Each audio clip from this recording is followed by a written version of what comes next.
Behind is number 1, Michaela's Boy. Benoit de la Serre claims 5 for Richard Hughes. He scored at Windsor in his debut. I'd say he's maintained that form rather than necessarily improved. So the pluses are that he's experienced. The downside, he's got a £7 penalty, but they are negating that by claiming £5 with a useful apprentice. Indeed they are. Got to give £7 away and £12 away to the fillies as well. Number 4 is behind, Safari Dream, Robert Havlin for Rod Millman. Yeah, again, quite strong. I don't mind it. Very much bred for sprinting. Bunged in the jungle out of a 5-6 furlong winner who's already produced 6 other winners. So hopefully she'll live up to the family's reputation. Yeah, looks every bit the sprinter. Time Off is number 7, who's a daughter of Expert Eye for Kieran Schumacher and Stuart Williams. Yeah, Expert Eye, half-sister to 3 winners, including at listed level. I think whatever she does today, I do think she'll improve a bit more. She's got carrying a little bit of condition.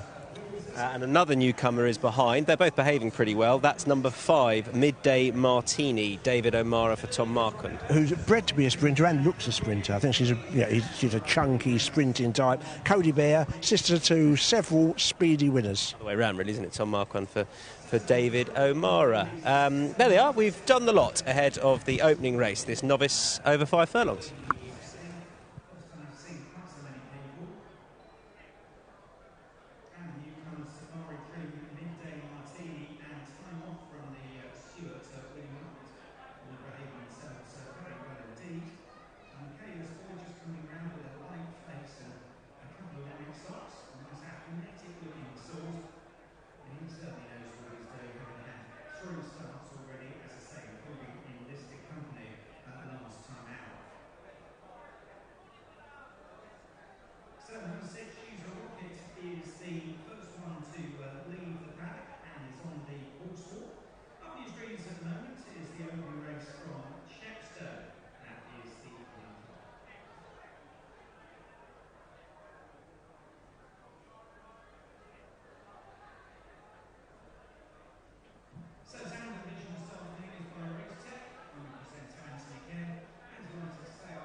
Check. Full house from the guys then in the paddock for this novice stakes 5 furlong sprint. Kicked things off at Sandown Park, and well, the winner in the field is Michaela's Boy, 9-4, just becoming a little bit easy to back with Presidential Dance at under 30. Midday Martinis a 7-2 chance, 9-2 for She's a Rocket. Safari Dream 11-1, Time Off at 14s, and Conquest of Power at 50-1. So that's the betting for the first race of the day. Back to you, Tom. Yeah, there they are down at the start then. Just to go a bit further with conditions then, we did have a chat with Andrew Cooper, who was excellent and open with his information as ever. Not likely to see any rain between today and tomorrow, and he pointed out it was going to be expected to be slightly easier on the straight course. Certainly won't be putting any water on tonight. He certainly didn't want to. Yeah. And we might even spot some of the lesser sighted good to firm come racing tomorrow. Yeah. Imagine. He said it's basically good ground, was his view. He said there was a few softish patches on the bend, maybe, but he thought the round course was basically good ground. And if we have a day like this, if it carries on, then I suspect it can only dry out. But it's not going to be, it's not going to be rattling, is it? So now this horse won on debut at Windsor, yep, and subsequently has been beaten twice. Probably in a good race at Ascot, and then came here and was beaten in listed company at a big price 15 days ago. This is obviously going to be slightly easier, but still has a bit of weight to give away. It has, and I think they're doing the right thing by claiming £5, isn't it, these days, with Benoit Darciet, who's obviously a very good apprentice, and so that helps negate the penalty that the horse has got. The next in the betting is a newcomer, and that's Midday Martini, who is the daughter of Cody Bear, and she's going to come out of stall number 5. We'll look to find her in there. Anything that leaps out at you about her pedigree? I just thought she's bred for speed, and I think when you see her in the paddock, of all the horses in the race, she's the horse who looks most like a classic sprinter. Yeah. Sort of chunky, not medium, so a bit bigger than that, but basically a chunky type. And say Cody Bear, lots of sprinters in the family. I suspect she is going to be another one. She'll be going to the stall shortly. Don't mind her demeanour though. She's calm enough, isn't she? Yeah, perfect, absolutely perfect. What about Presidential Dance dropping back in trip? Was that obvious off the back of Leicester? Not particularly, but it's a stiff 5, isn't it? I think the advantage the horse has got clearly is experience, and he's shaped with some promise. David Loughnane's 2-year-olds have had a good season. Maybe that was the reason if it was only a 5-1 chance on debut, but I still thought he shaped like a horse who will find races. That was only last week, so hopefully the horse will have come on a bit. She's a Rocket for George Bowie? I didn't mind her in appearance, maybe a tad on the weak side at the moment, a bit leggy, but she has had a run. She might take a big step forward, but she was never really going the pace on her debut. She was 12-1 as well, and after the season, I think he's only had 3 only. He hit the ground running with his juveniles last year. They've been a little bit slower this year. Yeah. And she was 12-1 on debut. She was, but they've taken the trouble to put William Buick, and I say horses can make a big jump forward first or second run, and the horse didn't really show much play, or she was never really in the hunt here on debut, but she might be a completely different proposition today. Well, the George Bowie and William Buick have been flying along, haven't they, this year? They've done very well together so far. A few notable winners. Last couple going forward, so we're not too far away from our opening contest. This novice out in the centre of the course over the minimum, and your commentator is Mark Johnson. To complete the lineup, they're in the gate, and they're off. A step slow away, Time Off, and also Safari Dream, not that fast away, and is now just been hustled along at the back of the field. Michaela's Boy broke alertly from stall 1, bags the rail and has the early lead. Hustled along in second is Conquest of Power, and then making up for that tad slow start is Time Off, who's now keen, racing in the slipstream of the leader. In fourth is She's a Rocket, racing alongside Presidential Dance. Then on the far rail, Safari Dream, and now Midday Martini is the back marker and running greenly at the back of the pack. They race on towards the final quarter of a mile. Michaela's Boy still has the lead to Time Off, who races in second. Conquest of Power towards the outside in third. Then over on the far side, Safari Dream, followed out a little wider by She's a Rocket. They're racing now on towards the final furlong, and now it's a new leader on the outside. Conquest of Power has taken the lead. Safari Dream has the rail to help. Michaela's Boy back to third and looks held. Conquest of Power has got the lead as they hit the line, and here's a shock in the opener for Conquest of Power. Safari Dream was second. A shock indeed. Outsider of the 7, Conquest of Power on third star under Owen Lewis for Mark Usher has won half a length or so to the second. That is Safari Dream. Just for good measure, was second outsider of the bunch. And those two have beaten the rest pretty conclusively. What price have we got? 66 to 1. Conquest of Power. Son of Cityscape, in the colours of Miss Jacintha Hines, wins.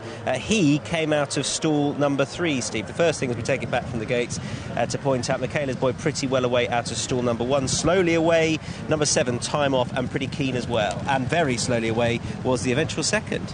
Yes, it was. She's done very well. First of all, time off, I think, was shaped OK here. I thought she was the only horse race who, to my eyes, looked like maybe the run would improve. And missed the break, then raced keenly to go into second and then paid for it late on. And quite a lot of promise showed by Midday Martini, who's behind and going nowhere at the moment. And I think the horse ends up in 4th. And I think that horse will take a big step forward. And talking of which, what a big step forward the winner's taken. 2 fairly ordered run. Knew really the second one was better than the first, but fairly modest form. But there's no fluke about it here. Further proof that you don't need to be on the rail at Sandown anymore. I mean, that's been evident for a couple of years now.